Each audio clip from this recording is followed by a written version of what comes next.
բարև ձեզ, շնորհակալ եմ, որ եկաք տաղավար, մի քանի թեմաներ եք առանձնացրել, բայց մինչև ձեր խոսքը լսելը, որովհետև կարծում հենց սկսելու ենք այս թեմայից, շատ կարճ, մեկ րոպե թող մեր լսարանը ևս մեկ անգամ տեսնի, թե ինչպես համայնքական ճակատի անդամ ներկայացուցիչներից ուղղակի Ստյոպա Սադրյանին, կարգալույց եղած քահանային, հիշեցնում է, որ ինքը իրավունք չունի Սուրբ գրքին ձեռք տալ և պատարակներ ճակատավոր իրականացնել։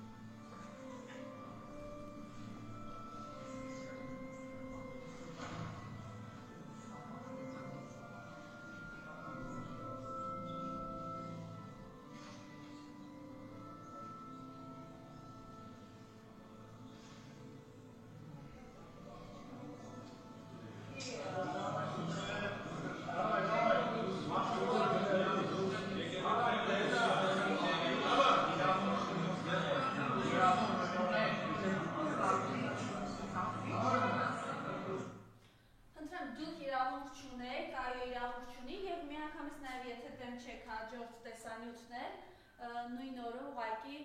մեր մյուս հայրենակի։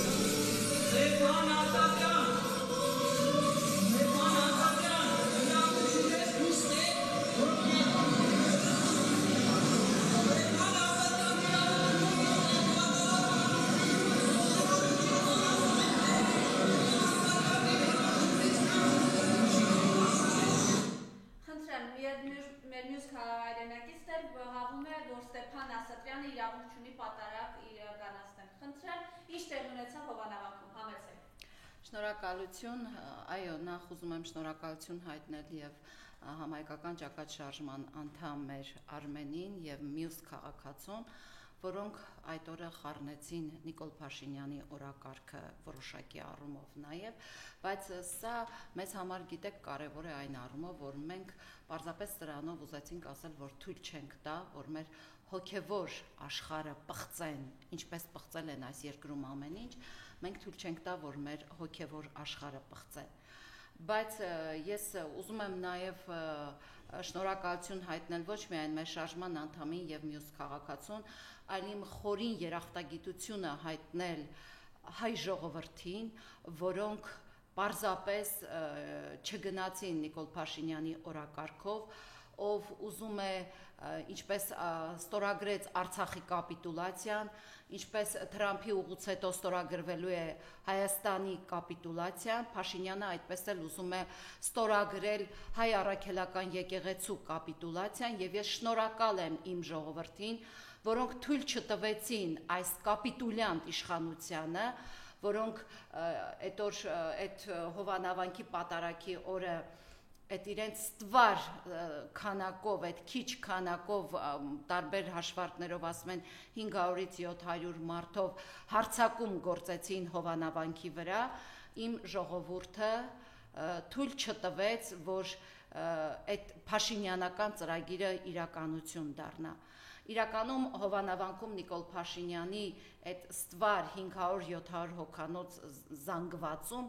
4-ից 3-ից 400 մարդը առնվազն ուժային կառույցների ներկայացուցիչներ էին, ԱԱԾ-ականներ, քաղաքացիական համազգեստով ԱԱԾ-ականներ, քաղաքացիական համազգեստով ոստիկաներ եւ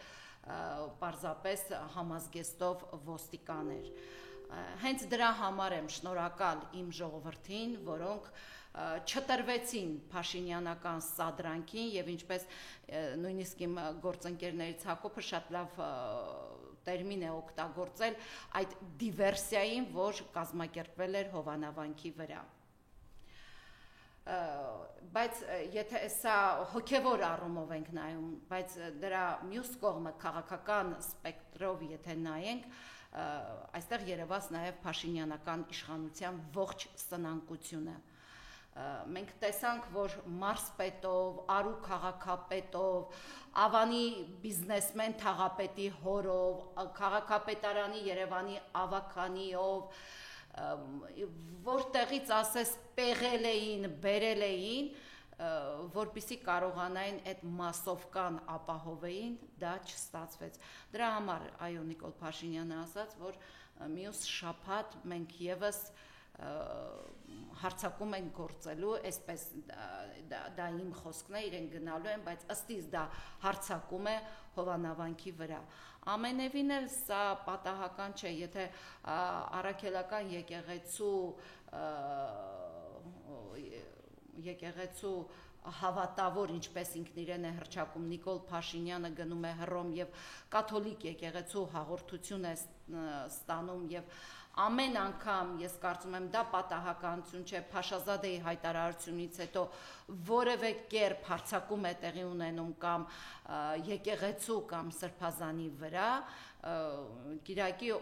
նշանակում է Կիրակի օրվա գործողությունը եւս Փաշինյանը իրականացնելու է, բայց ես կարծում եմ, որ Կիրակի օրվա այդ գործողությանը շատ ավելի քիչ թվով մարդիկ կմասնակցեն, որքան է սպառնա, որ աշխատանքից կազատի քրեական գործեր կհարուցի հայ առաքելական եկեղեցու հավատավոր պաշտոնյան եւ ոչ պաշտոնյան վստահ եմ ունեն իրենց կարմիր գիծը,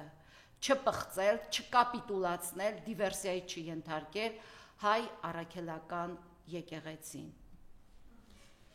Այդ հանդերձ այս Ստյոպան Ասատրյան ասում են հավասար հոգեկերտվածքով այդ նիկոլական իր պահվածքը, իր խոսքերը, իր հայտարարությունները եւ հատկանշական է, որ եղբայրներ նույն օրը մայր տաճարում վեհապարեի թափորները առաջնորդում, խնդրեմ։ Դե դա խոսում է ինչի մասին։ Տեսեք այդ Ստյոպան ձեր ասում էր, եթե Ալիևն էլ ինձ ասի, որ ես պատարակ պիտի մատուցեմ, ես դա կանեմ, պիտի ուղղակի ինքը հասկանա, սթափվի եւ հասկանա, որ Նիկոլ Փաշինյանը նրանք, ովքեր Նիկոլ Փաշինյանի համար մինչև վերջ են օգտագործվում, նրանց տեղը լինում է կամ բանտը, կամ քրեական ինչ-որ գործերով, ինչ-որ գործողություններ է իրականացնում այս իշխանությունը։ Հիմա այս Ստեփանը մինչև վերջին խազը օգտագործվեց Փաշինյանին։ Ինքը պատարակը վերածել էր Փաշինյանի գովերքի, պատարակը հասկանում ենք, որ Փաշինյանի ողջ այս վերջին ամիսների ողջ գործողությունները միտված են պղծելու հայ առաքելական եկեղեցին, բայց Էջմիածնում դա չստացվեց, Հովանավանքում դա չստացվեց, կուզի թող ամեն Կիրակի գնա Հովանավանք, վստահեցնում եմ, որ գնալով նույնիսկ այն ոստիկաները, որոնք այդ օր հատեցին կարմիր գիծը, այն ԱԱԾ-ի աշխատակիցները, որոնք հատեցին, որոնք բիրտ ուժ կիրառեցին եւ այն քաղաքացու նկատմամբ եւ հոգեվորականները, որոնք հրում էին մեր համայնքական ճակատշարժման անդամին, նրանք դարձի կգան։ Ես վստահ եմ, որքան երկարի այս ժամանակը, այնքան դա աշխատելու է ի վնաս Փաշինյանի ամբողջ այդ գործողությունների նպատակը մեկն էր, քանդում սկսել, քանդել եկեղեցու ներսում գործընթացներ սկսել եւ որոշ հոգեվորականերով գալ Սուրբ Էջմիածին եւ այնտեղ, որտեղ այս օրերին նաեւ սպասվում է քաղաքապետի ընտրություն եւ քաղաքական բոլոր ուժերը լծված են Քարոզ Արշավի, ես ասեմ, որ Էջմիածնում Փաշինյանի նույնիսկ քաղաքական սխեմայով խաբուսիկ պատկեր է ստեղծված, որովհետև ինչպես Երևանում, ինչպես Գյումրիում, էլի իր գրպանային ընդդիմությունը խաղի մեջ է մտել, դե տեսեք, ասենք վաղարշապատցի թոշակառուն կամ չգիտեմ երիտասարդը, որ իր ուսմամբ է զբաղվում, քաղաքականությամբ այդպես շատ տարված չէ, բերում են, տալիս են բուկլետներ, ասում են, տեսեք, սա հզոր հայրենիքի թեկնածուն է, տեսեք, սա հանրապետություն կուսակցության թեկնածուն է, մի մասի համար հզոր հայրենիքը վաղուց այլևս հիշողությունից կորսված կուսակցություն է, բայց ես ուզում եմ հանուն վաղարշապատցիների ճիշտ ընտրության ասեմ, որ հզոր հայրենիքի ղեկավարը Քոքոբելյանը բիզնես կապեր ունի Նիկոլ Փաշինյանի հետ, նրա բիզնեսները նաև Նիկոլ Փաշինյանի հովանու ներքո ասում են բարգավաճում է, նաև ասում են, որ Նիկոլ Փաշինյանի եղբայրը նրա ընկերություններից մեկում տնօրեն է աշխատում, այդ շահկապվածությունը, որ բերել է բիզնեսմենին, ով գուցե եւ աղարշապատի համար ինչ որ աշխատանքներ է կատարել, բայց բերել ասել է, դե գիտենք այդ ինչպես է լինում, ասում են կամ մտնում ես այս ցուցակ, կամ կոռուպցիոն սխեմայով գնում ես բանդ։ Շատերի նկատմամբ դա կիրառվել է, ովքեր իրեն հլու հնազանդ չեն ենթարկվել, գրեթե բոլորի նկատմամբ այդ մեխանիզմը կիրառվել է։ Հիմա այսպես բերել է, մտածում է, դե բիզնեսմեն տղա է, ունի կոլեկտիվ, ունի աշխատողներ եւ այլն, բերել է իր ընկերոջ կուսակցությունով, ասել է մտի խաղի մեջ, սիրելի վաղարշապատցներ, գնալով ընտրության հիշեք, որ այդ կուսակցությունը պարզապես աշխատելու է Նիկոլ Փաշինյանի համար։ Այդ թվում նաև Արամ Սարգսյանի կուսակցությունը, Հանրապետություն կուսակցությունը գոնե Երևանի ավականու ընտրություններում շատ բացահայտ ցույց տվեց, որ երևանցու քվեն, այն երևանցու, որ կարծում էր, թե այդ կուսակցությունը ընդդիմադիր է, երևանցու քվեն շատ սիրուն ծախվեց Նիկոլ Փաշինյանի, Տիգրան Ավինյանին եւ ՔՊ-ին։ Դե էլ Արգիշտի Մեխակյանի մասին չեմ խոսում, ես մի անգամ ասել եմ, հիմա էլ եմ ասելու, ասում եմ, որ Արգիշտի Մեխակյանի համար շատ կոնկրետ աշխատում է, այդպես նաև էջմիածնում են ինձ փոխանցել, որ շատ կոնկրետ աշխատում է տարածքային կառավարման նախարարը, նրա թեկնածությունը առաջադրել է Փաշինյանի տիկին Աննա Հակոբյանը, եւ մենք տեսնում ենք, որ այս օրերին, որտեղ, ասենք, լինում է մի որոշակի ծրագիր, Փաշինյանի կողքին հայտնվում է տարածքային կառավարման նախարարը։ Տարածքային կառավարման նախարարին հորդորում եմ լինել սահմանամերձ գյուղերում, լինել սահմանամերձ մեր մարզերում, տեսնել ինչ խնդիրներ ունեն Հայաստանի սահմանամերձ մարզերը, Գեղարքունիքը, Տավուշը, Շիրակի մարզը, գնացեք զբաղվեք ձեր խնդիրներով, տեսեք ինչ խնդիրներ եք ստեղծել սահմանամերձ մարզերում եւ թող Նիկոլ Փաշինյանի թեկնածուն Մեխակյան Արգիշտին ինքը որոշի, ինքը կկարողանա այդտեղ դառնալ համայնքի ղեկավար, թե ոչ։ Դե այդ իշխանական ռեսուրսի կիրառումը ցավոք այս ողջ ընթացքում մենք տեսանք, որ կիրառվեց բոլոր առումներով, շարքային վաղարշապատցու թանկ վճարած հարկի հաշվին, մենք տեսնում ենք գովազդների պաստառների թանկացումը, այնպիսի գներ են դրել, կարծես Փարիզում է փակցված այդ գովազդային պաստառը, այդ բոլոր հարկերը այսօր շատ սիրուն, ինչ որ տարբերակով ծառայեցվում են, որպեսզի Արգիշտի Մեխակյանի այսպես մի մեծ, չգիտեմ, երևի 5 մետրը 5 մետրի վրա պաստառները փակցվեն Մերձավանից մինչև Վաղարշապատի մուտք, Վաղարշապատի մուտքից մինչև այն ամենավերջին Շահումյան գյուղը։ Երեք մենք փորձում էինք համահայկական ճակատ կուսակցության թեկնածուի փոքրիկ պաստառներ են, որպեսզի նաև քաղաքը քիչ կեղտոտվի, որպեսզի մենք կարողանանք մարդկանց այդ բանը տրամադրության վրա քիչ ազդել, այդ պաստառը տեղեկատու փակցնել, պարզվեց, որ քաղաքում տեղ չկա։ Որտեղ գնում ես, Արգիշտի Մեխակյանի այդ հսկայական պաստառներն են։ Վաղարշապատցին քիչ է մնում Սառնարանը բացի, Արգիշտի Մեխակյանի պաստառը իր դեմքին գա։ Դե այդպես չի կարող լինել։ Էլ չեմ խոսում, որ ամբողջ այդ քաղաքապետարանը լծվել էր, իրենց տեխնիկայով քաղաքապետարանի ամբողջ տեխնիկան բարձրացել են շենքերի, չգիտես որտեղրանք, Արգիշտի Մեխակյանի պաստառներն էին խփում։ Ասեմ, որ այդ պաստառները ոչ փրկություն են Նիկոլ Փաշինյանին, ոչ փրկություն են Արգիշտի Մեխակյան։ Եվս մի բան էլ նկատել եմ, որ Արգիշտի Մեխակյանի պաստառների վրա այդ ՔՊ-ի դրոշը այնքան փոքր մի անկյունում այսպես հազիվ երևում է, որ մտածում են մարդիկ չեն հասկանա, որ Արգիշտի Մեխակյանը Նիկոլ Փաշինյանի թեկնածուն է։ Նիկոլ Փաշինյանը էջմիածնում այսօր մի քանի ճակատով է կռիվ տալիս, մեկ Արգիշտի Մեխակյանով, մեկ Հանրապետություն կուսակցությունով, մեկ հզոր հայրենիքով։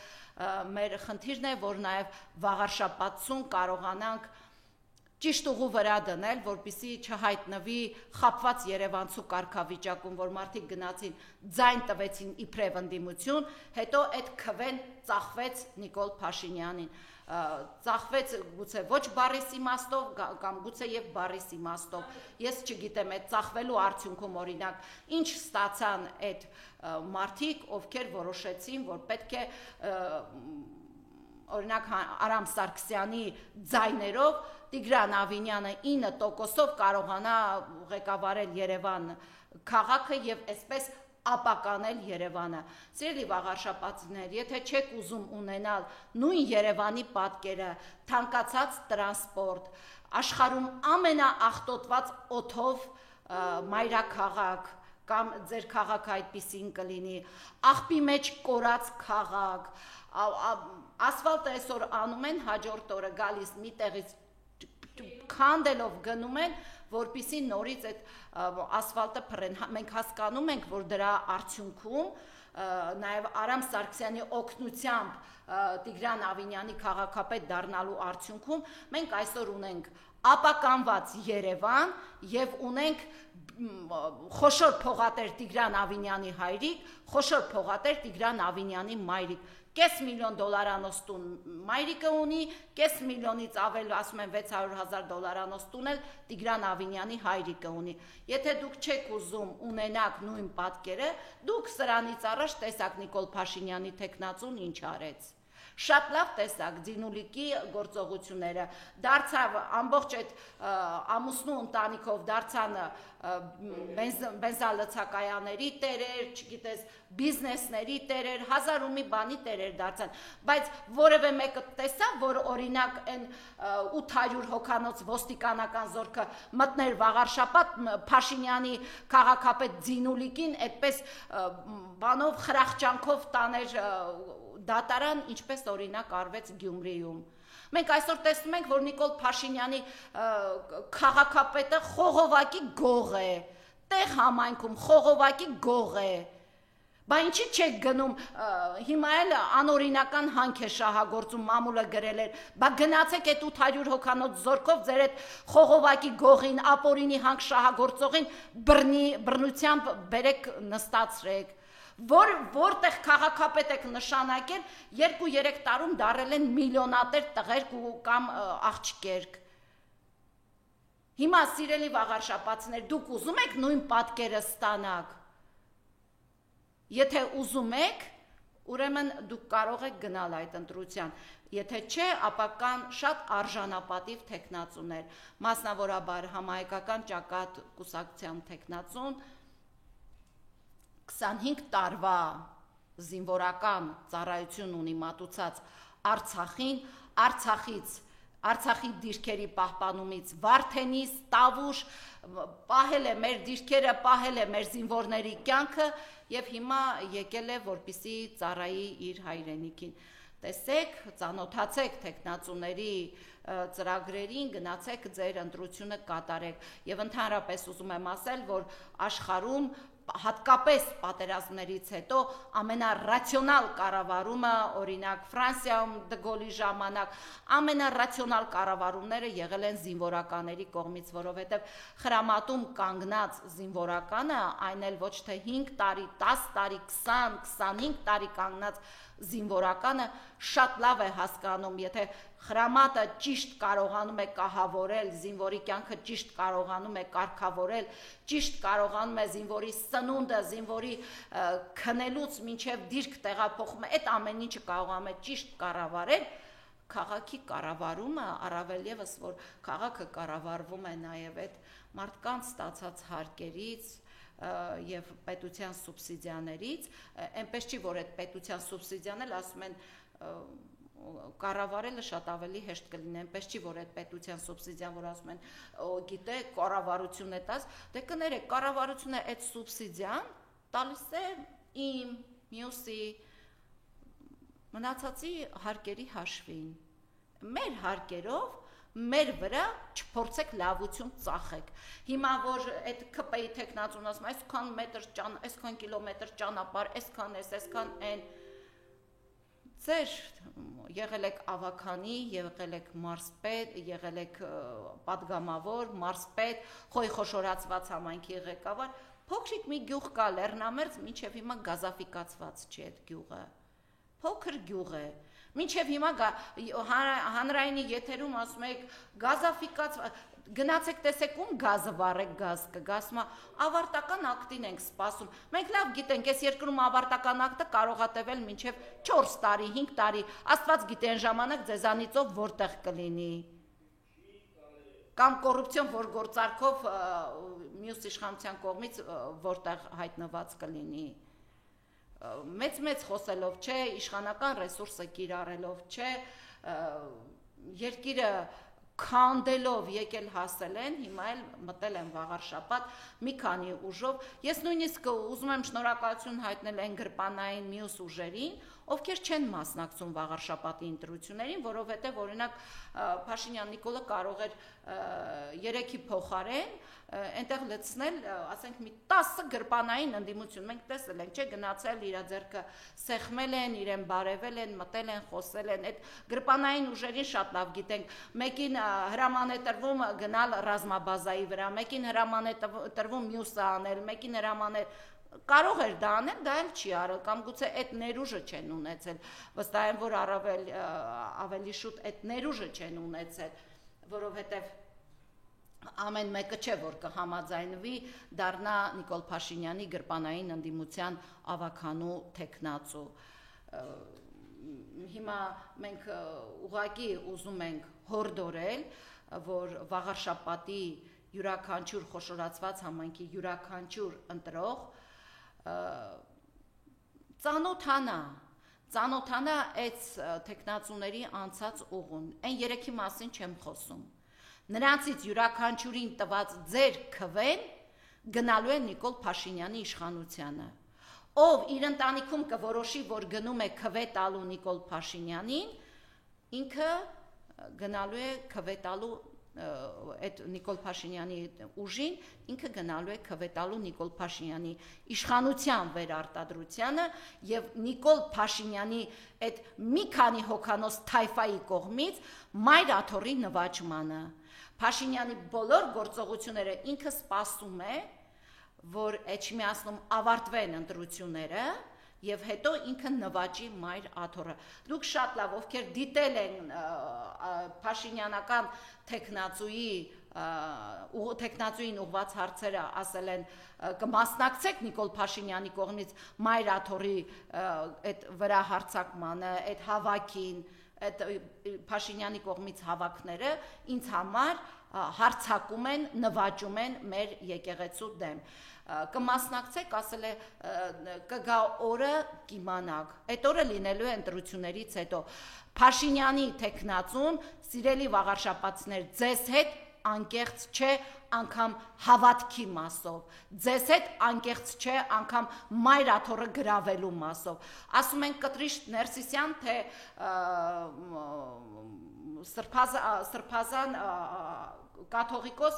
ասում է, ես այդ հարցին չեմ պատասխանի, ինչու չես պատասխանի, պատասխանի հավատավոր ընտրողները, Սուրբ Էջմիածնի ընտրողները թող իմանան ով է այդ մեծ պաստառների տղան, պատասխանի թող իմանան դու Նիկոլ Փաշինյանի, հանուն Նիկոլ Փաշինյանի կարմիր գիծ միջև վերջանցնելու ես, թե ոչ, չեմ խոսում, որ Փաշինյանը ոչ միայն այդ իր թեկնածուների, նրանց հերոս օրինակ Արգիշտի Մեխայկյանի հերոս հոր հիշատակը պղծեց այս գործողություններով։ Հիմա մենք ինչ ենք ուզում, մենք ուզում ենք, որ վաղար շաբաթը ունենա արժանի թեկնածու եւ այդ երեք երբ որ վաղար շաբաթցիներին ներկայացվում էր Արտյոմ Սիմոնյանի կենսագրությունը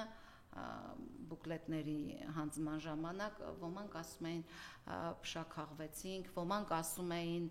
մենք ընտանիքով ձեր կողքին ենք, Ոմանք այդ հայրենասիրական երգերը, որոնք ուղեկցում էին Քարոզ Արշավին, լսելով բռունցքներ էին սեղմում, ազդանշաններ էին տալիս, դրանից ենթադրություն, որ մարդկանց մեջ ոչ Փաշինյանը եւ իր թայֆան կարողացել է կոտրել հայրենասիրությունը, ոչ զինվորի ու զինվորական համազգեստի նկատմամբ վերաբերմունքը ու երախտագիտությունը եւ ոչ էլ Հովանավանքն ու Սուրբ Էջմիածինն էլ վկա, ոչ էլ կարողացել է սասանել մեր քրիստոնեական հավատքը։ Սա վաղաշաբաթի մասով, բայց կա մի կարևոր թեմա, որին ես ուզում եմ անդրադառնալ։ Տեսեք, մենք այս օրերին, ինչու եմ ասում, տարածքային կառավարման նախարար զբաղվի քո գործով, էկոնոմիկայի նախարար զբաղվի քո գործով եւ բոլոր նախարարությունները, դուք պետք է մեր հարկերի հաշվին այդ միլիոնները, որ ստանում եք ամեն ամիս, միլիոնները բառիս ուղիղ իմաստով աշխատավարձ եք ստանում, բարի եղեք լուծել մեր խնդիրները։ Այդ Պապոյան է, հա, էկոնոմիկայի նախարարի անունը, դրանց ազգանուններն էլ ոչ ուզում եմ հիշել, ոչ էլ պարտավորվածություն եմ զգում հիշելու, փոխարենը բեռնափոխադրողների հարցը լուծի։ Տեսեք, ղազախները ինչպես շատ արագ լուծեցին այդ հարցը, թողել են, որ մեր բեռնափոխադրողները գնան հասնեն Ռուսաստանի դեսպանատուն, ասեն օգնեք մեզ, բա դուք ինչի եք այդ աշխատավարձը ստանում։ Ինչի եք այդ աշխատավարձ ստանում, երբ որ հարյուրավոր ընկերությունների հետ շահկապված խնդիրը գրողի ծոցն եք ուղարկել ու նստել եք, սկսում եք ստատուսներ գրել Facebook-ում։ Մարդ չգիտի, ուզում է ասի, լավ, գիժեք, չգիտեմ, անգործությունը, դա անգործություն չի։ Անգործունյա մարդը կթաքնվի իր սենյակում, ժամը կլռանա, կվեր կենա, կգնա։ Ես չեմ կարող հասկանալ, էլի, այս ընտրված, այս մարզպետ է, նախարար են, Տավուշի մարզպետ, վեր ես կացել եկել ես Հովանավանք, բերել ես հետդ այդ Արու քաղաքապետին Դիլիջանի, որ երեք հենց Տավուշեցիները գրել էին, այդ տղան, ասկի Դիլիջանում պատարագիչի մասնակցում, Հովանավանք ինչի էր գնացել։ Ամեն մեկդ վեր ընկեք ու ձեր գործերով զբաղվեք։ Մենք հարկ չենք վճարում, որ դուք թայֆա կազմեք ու գնաք պղծելու կամ կապիտուլյացիայի ենթարկելու մեր եկեղեցին։ Մենք հարկ ենք վճարում, որ ամեն մեկը ձեր գործով զբաղվեք։ Դա կլինի կիրակի, շաբաթ, թե չգիտեմ, ծառայողական մեքենաներով լցվել էիք այնտեղ։ Էդ ում հաշվին էիք եկել։ Ինչու ձեր հաշվին մի օր մենք չենք տեղաշարժվում։ Մեր տեղաշարժը 100 դրամ էր, դարձրեցիք այդ ձեր, չգիտեմ ինչ տրանսպորտը, որ մի օր վեր կացեք նստեք, դարձրեցիք 150 դրամ։ Կամ այսօր գալիս եմ ճանապարհին, տեսնում եմ Պապիկյան Սուրենը գնացել է, ներկայացնում է ազգային ժողովին, թե ծառայության ժամկետը դառնալու է 1.5 տարի։ Պապիկյան Սուրեն, ինչի ես ներկայացնում։ Բա քո քաղաքական շեֆը Նիկոլը արդեն 10 օր առաջ գրեց, հունվարի 1-ից դառնալու է 1.5 տարի։ Ինչ եք ստից քննարկում։ Ինքը ասել է կառավարությունը ես եմ, որոշողը ես եմ։ Ինչ ես գնացել հիմա բան անում, թե մենք էլ քննարկում ենք։ Ով եք դուք, որ ինչ էլ քննարկեք։ Դուք առնվազն կարեք ձեր ընտանիքում, չգիտեմ, սեղանին ինչ դնելու հարցը քննարկեք։ Այն մարդը որոշել է, ձեր այդ քաղաքական այդ հայրը որոշել է, Ադրբեջանի ու Էրդողանի հորդորով որոշել է, որ մեր բանակը պիտի դառնա պաշտպանողական, մենք պետք է լուծարենք ԵԿՄ-ն, մեր ժամկետային զինծառայությունը պետք է լինի 1.5 տարի, դա չփորձեք հանկարծ քաղաքական դիվիդենդ վաճառել ժամկետային զինծառայող ունեցող ծնողներին։ Աստված մի արած է վաղը, որ թուրքը մնում է թուրք, որ վաղը հարձակվեց մեր վրա կամ բերեց իր ադրբեջանցիներով թրքացրեց Հայաստանը, Այ երեք Ռուսաստանում տեսնում եք, թե ինչպես մի տղա, ով իր ընկերուհու հետ քայլում էր, ադրբեջանցիները հարձակվել էին եւ ուզեցել էին այդ տղայի ձեռքից խլեին իր ընկերուհուն։ Այդ ադրբեջանցիները հարձակվելու են, ձեր կանանց խլեն, ձեր մայրերին խլեն, ձեր քույրերին խլեն ձեր ձեռքից։ Ու վստահ եմ, որ եթե Ռուսաստանում դրա դիմաց պատիժ կկիրառվի, այստեղ այդ պատիժ կիրառողն էլ չի լինի։ Եթե դուք լինեք իշխանության, այստեղ այդ պատիժ կիրառողն էլ չի լինի։ Կարող է հարկ վճարողի նման հերոսի կոչում տա Փաշինյանը, ասի ազգի բազմացմամբ են զբաղվում։ Իրենք շատ են, մենք քիչ ենք։ Դուք էս եք։ Կամ ոգևորվել եք, թե մեր ցորենը Ադրբեջանով է գալիս Հայաստան։ Հայաստանը արդեն 30 տարի ցորեն է ստանում։ Այդ թվում եւ Արցախից էր ստանում միլիարդավոր դոլարներ արժեցող Արցախը տվել եք թուրքի ոտքի տակ, հիմա ուրախանում եք, որ որևէ երկրից Ադրբեջանով ցորեն եք ստանում։ Ես իմ նման տասնյակ 100 հազարավոր Հայաստանի Հանրապետության քաղաքացիներ չենք վստահում, որ մեր սնունդը Ադրբեջանով մտնի Հայաստան։ Ես չեմ վստահում ադրբեջանցուն։ Այն ադրբեջանցուն, որ այսօր իր բանտերում պահում է մեր ռազմագերիներին, իր բանտերում պահում է անհետ կորածներին, ես չեմ վստահում։ Շատ լավ տեղեկություններ ունենք, որ ադրբեջանական այդ քաղաքներում այսօր շինարարության մեջ են աշխատում մեր անհետ կորած տղաները։ Իսկ Բաքուն այսօր ասում է ունեմ 23 գերի իմ մոտ։ Ես չեմ վստահում Ադրբեջանին։ Եթե դուք վստահում եք, գնացեք իրենց ճաշարաներում նստեք ու ձեր հացը լափեք։ Կամ ինչու պիտի ենթադրենք ես պետությունը զենք է բերում, ինչու պիտի այդ զենքը մտնի Ադրբեջանով գա։ Հաշվետու եք դարձել Ադրբեջանի նախագահին ու Էրդողանին։ Մինչդեռ դուք հաշվետու պիտի լինեք այս ժողովրդին, որովհետև այս ժողովրդի հարկերի հաշվին եք դեռ ձեր օրվա հացը լափում։ Ու այս իշխանությունը, որ ամեն տեղ մեզ տանում է նվաստացման կեղծ, ստորացուցիչ խաղաղության անվան տակ, Նիկոլ Փաշինյան, քեզ Թրամփը անվանեց Ալիևի հայրենակից, ես ինչ չեմ անվանում Ալիևի հայրենակից։ Իմ ընտանիքի անդամը իրեն չի համարում Ալիևի հայրենակից։ Միլիոնավոր Հայաստանի Հանրապետության միլիոնավոր քաղաքացիներ իրենց չեն համարում Ալիևի հայրենակից։ Դուք չհերքեցիք, որ դուք Ալիևի հայրենակիցը չեք։ Դուք կարող եք իրենց տարածքով բերված ցորենը ուտել։ Ես չեմ կարող այդ ցորենը ուտել։ Եվ այս իշխանությունը, որ ամեն տեղ մեզ վտանգի առաջ է բերում, գնացել է վաղարշապատում ասում է ընտրեք ձեզ։ Ամոթ են վաղարշապատցուն ուրեմն, ով կնպաստի Փաշինյանական իշխանության վերարտադրությանը։ Այսքանը։ Եվս մեկ հարց, երեք Սասուն Միքայելյանը Եռաբոլորից ասում է, եթե Վազգենը կենդանի լիներ, Ղարաբաղը, Լեռնային Ղարաբաղը այս վիճակում չէր լինի, ինչ ունեք դրան ասել։ Եթե Վազգեն Սարգսյանը կենդանի լիներ, եթե շատ ու շատ մեր հերոս տղաներ, մեր շատ ու շատ գեներալներ այսօր նաև երկրում լինեին, կամ փակված չլինեին, իհարկե Արցախի հարցը այդպես չէր լուծվի։ Մենք շատ լավ հասկանում ենք, որ Արցախը դրվեց վաճառասեղանին։ Չեմ կարող, թող տնտեսագետները հաշվարկ անեն, քանի միլիարդ արժեր Արցախը, այդ միլիարդավոր դոլարների արժեցող Արցախը Փաշինյանական իշխանության կողմից դրվեց վաճառասեղանին։ Այո, Սասուն Միքայելյանը այդ մի հարցում ճիշտ է։ Եթե լիներ Վազգեն Սարգսյանը Նիկոլ Փաշինյանի նման, ինչպես իրեն անվանում են հայրենավաճառը, իշխանության չէր լինի եւ Արցախը չէր դրվի զոհասեղանին, չէր դրվի վաճառասեղանին։ Կհիշեք բոլորդ, Նիկոլ Փաշինյանն ասում էր աղավնատան բնակիչը, եթե Բերձորի այդ հատվածում աղավնատան գյուղի բնակիչը, եթե մի հատ դրան կողպեքը փակի կամ այրի իր տունը, Հայաստանում քրեական պատասխանատվության կենթարկվի։ Ինչ մտածես, եթե դա վաճառասեղանին դրված չէր։ Ես չեմ կարող ասել, որքանով վաճառվեց Արցախը, ով ինչքան գրպանեց Արցախից,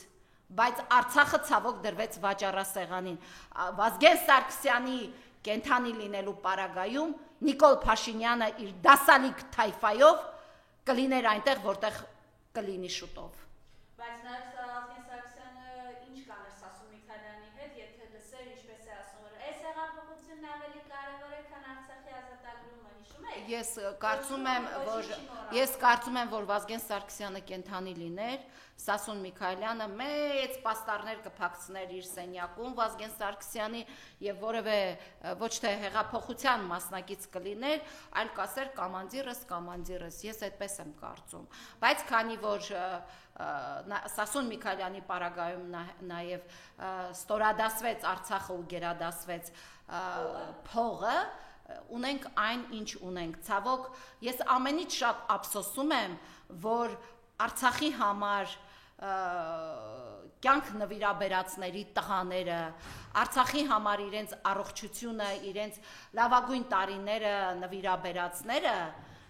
կանգնեցին հողատու Արցախը հանձնածի կողքին։ Ես ուղղակի ցավում եմ, բայց ավարտելով իմ խոսքը, մեկ անգամ եւս ուզում եմ իմ երախտագիտությունը, իմ շնորհակալությունը հայտնել հավատավոր իմ հայ ժողովրդին, ով թույլ չտվեց Հովանավանքի, ով նաև թույլ չի տա Մայր Աթոռի նվաճումը Փաշինյանական իշխանության կողմից։ Բայց եւս մեկ հարց, վստահ եմ դուք հետևում եք, որը բացվում է եւ վատ նորություններ են անընդհատ գալիս։ Երեխա է կորել ուղղակի, 3 գիշերվանից ամբողջ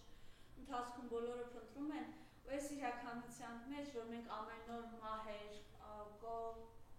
ուղղակի կորում են երեխեք, չգիտեմ, այս իրականության մեջ ինքը Հովանավանքում տանում է ոստիկանական ուժերը, այսպես ասենք, կուտակում, անընդհատ, խնդրեմ այս մասով նայեք ձեր խոսքը։ Ցավոք այդպիսի ցավալի դեպքեր մենք շատ ենք ունենում։ Մենք ունեցանք Մարմարիկ համայնքում, օրերս նաև մահացավ Մարմարիկ համայնքի այդ փոքրիկ Տիգրանի հայրը, հասկանալի է, որ այդ ցավը չկարողանալով այլևս հաղթահարել, այո, երեք լսեցի այդ փոքրիկի կորելու հանգամանքը, բայց ինչի եք դուք ասում, որ Փաշինյանը ոստիկաններին տարել է Հովանավանք, իսկ որևէ մեկը օրինակ անցել է ներքին գործերի նախարարի տան կողքով,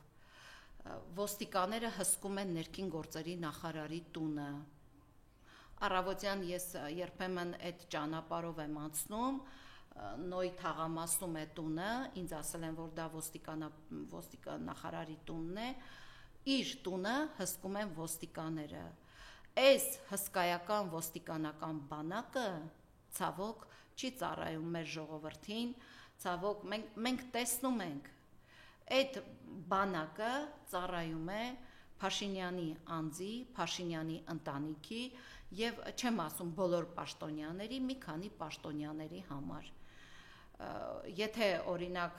այդ ոստիկաներին հրահանգ լինի Վարդանիկի նման, ինչպես տարան Վարդանիկին օրինակ գնան ու բերման ենթարկեն խողովակ գողացող տեղ համայնքի գյուղապետին, ես վստահ եմ, որ այդ 800 հոգանոց զորքը կգնա տեղ համայնք։ Այդ հրամանը լիներ, իրենց ձինուլիկին այդպես կտանեին։ Փաշինյանը դեռ մտածում է, տեսեք, իրենց թեկնածուներին ասում են, դու կարող ես բյուջեից, ժողովրդից թալանել այսքանը, եթե այդքանից ավել ես թալանում, դա պետքա մեզ վերադարձվի, եթե չի վերադարձում, այդ կոռուպցիան միանգամից դառնում է, այդ գործողությունը դառնում է միանգամից կոռուպցիա, այս սա է այդ իշխանության, դե հիմա դուք ասում եք երեխաներ են կորել եւ այլն, դա մեր նաեւ ոստիկանական կառույցների անգործության հետևանք է, հատկապես այդ մասերում, որտեղ չեմ կարող ասել, եթե Երևանում ադրբեջանցին շրջում է, այդ տարածքում էլ կարող է շրջել, սահմանամերձ հատված է, ես դրա համար եմ ասում մարզպետներ, այդ տարածքային կառավարման նախարար գնատես ինչ խնդիրներ կան, լծվել ես Արգիշտի Քարոզարշավին հասկացանք, դրանից քեզ պարգևավճարը չի ավելանալու, որովհետև Արգիշտին Փաշինյանի ուզած ձայները չի տանելու, գնացեք տեսեք ինչ է կատարվում, Գնացեք տեսեք այդտեղ ինչ անվտանգային խնդիրներ կան, կամ ընդհանրապես ինչ խնդիրներ կան, նույն այդ Մեղրաձորի պատմությունը, երբ որ այդ երեխան ընկավ գետը, դա տեղական կառավարման խնդրի բաց թողում էր, որովհետև չի կարող գետը, որ հոսում է տներից 50 մետր հեռավորության վրա, ցանցերով փակված չլինի։ Դա տվյալ խոշորացված համայնքի ղեկավարի խնդիրներ, դա հանցագործություն է, ինչպես եւ չի կարող այս մեր կամուրջները թողնել այսպես մարդ ընկավ, ինքնասպան եղավ, վայր գցեց իրեն, բոլոր խնդիրները լուծելի են, եթե այդ խնդիրների հետևից գնացող կա, եթե եկել է իշխանություն, ով հանձնել է Արցախ ու եկել է հիմա էլ մտածում է եկեղեցու ու երկրի հարցը ինչպես լուծի, թույլ չենք տալու, չեք ստանալու այն, ինչ ստացաք Արցախի պարագայում, թույլ չենք տալու։